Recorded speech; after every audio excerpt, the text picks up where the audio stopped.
বন্ধুরা আর্মির বর্ডারে ডিউটি করছে তখনই তার ফোন বাজতে থাকে এবং তার ভাই ফোন করে বলে, হ্যালো দাদা তুমি কবে আসবে? তখন বলে ঠিক আছে, আমি কর্নেল স্যারকে বলে ছুটি নিয়ে তাড়াতাড়ি যাবো, চিন্তা করিস না। এবার ঠিক আছে, ফোনটি রেখে দেয়। তখন আর্মিটি বসের কাছে যায়, গিয়ে বলে স্যার জয় হিন্দ। তখন বলে হ্যাঁ বলো।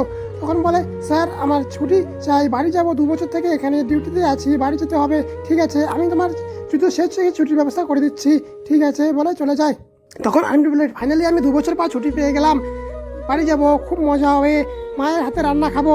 ঠিক আছে, ফোন করে ভাইকে জানিয়ে দিই। এই বলে সে তার ভাইকে ফোন করে বলে, ভাই হ্যাঁ আমি ছুটি পেয়ে গেছি, আমি আর কয়েকদিন পরে আসি। তখনই একটি সন্ত্রাসী তাকে গুলি করে এবং সে সেখানে পড়ে যায়। ভাই গুলির আওয়াজ পায়, বলে দাদা তুমি ঠিক আছো? তখন হ্যাঁ ঠিক আছে, চিন্তা করিস না, আমি বাড়ি আসছি, এই কথা বলতে লাগে। তখন দ্বিতীয় আবার গুলি করে, তো পড়ে যায়। আর্মি অফিসারে চলে আসে এবং তাকে রাখতে, তখন থেকে সে আর কোনো কথা সাড়া দিচ্ছে না। তখন সন্ত্রাসীকে গুলি করে মেরে দেয় এবং তার ভাই বলে দাদা তুমি ঠিক আছো? তখন আর্মির অফিসারটি বলে, ভাই তোমার দাদা মারা গিয়েছে।